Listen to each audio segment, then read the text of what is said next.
সিরিয়ায় যুদ্ধ পরিস্থিতি নিয়ে যুক্তরাষ্ট্র তুরস্ক ফোন আলাপ, একদিনে বিমান হামলায় নিহত 25।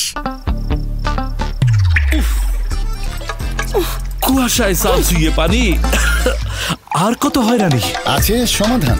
বসত ঘরে লাগাও আনোয়ার শীট, সারা ঘর থাকে শুকনা, সর্দি কাশিও থাকে দূরে। আনোয়ার শীট। সিরিয়ায় দ্রুত ছড়িয়ে পড়তে থাকা সংঘাত পরিস্থিতি নিয়ে গতকাল রোববার ফোন আলাপ করেছেন যুক্তরাষ্ট্রের পররাষ্ট্রমন্ত্রী অ্যান্টনি ব্লিংকেন ও তুরস্কের পররাষ্ট্রমন্ত্রী হাকান ফিদান। একই দিন একটি যৌথ বিবৃতিতে যুক্তরাষ্ট্র ও তাদের মিত্র ফ্রান্স, জার্মানি ও যুক্তরাজ্যের পক্ষ থেকে সিরিয়ায় যুদ্ধ উত্তেজনা হ্রাসের আহ্বান জানানো হয়েছে।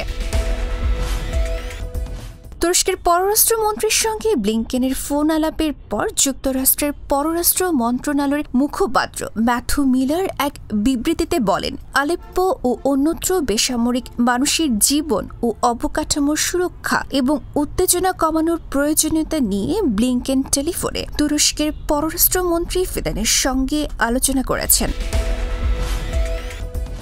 সিরিয়া অঞ্চল আরও অস্থিতিশীল করে তুলতে পারে এমন কোনো পরিস্থিতি তৈরির বিরুদ্ধে আঙ্কারা অবস্থান নেবে বলে ফিদান ব্লিংকেনকে জানিয়েছেন। তুরস্কের পররাষ্ট্র মন্ত্রণালয়ের একটি সূত্র বিষয়টি নিশ্চিত করেছে। সিরিয়ার শান্তি নিশ্চিত করতে দেশটির সরকার ও বিরোধীদের মধ্যে একটি রাজনৈতিক প্রক্রিয়া চূড়ান্ত হওয়া উচিত বলে জানিয়েছেন ফিদান।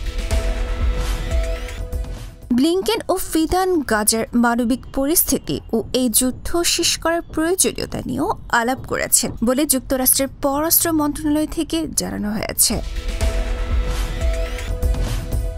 আন্তর্জাতিক ডেস্ক, গণমানুষের আওয়াজ।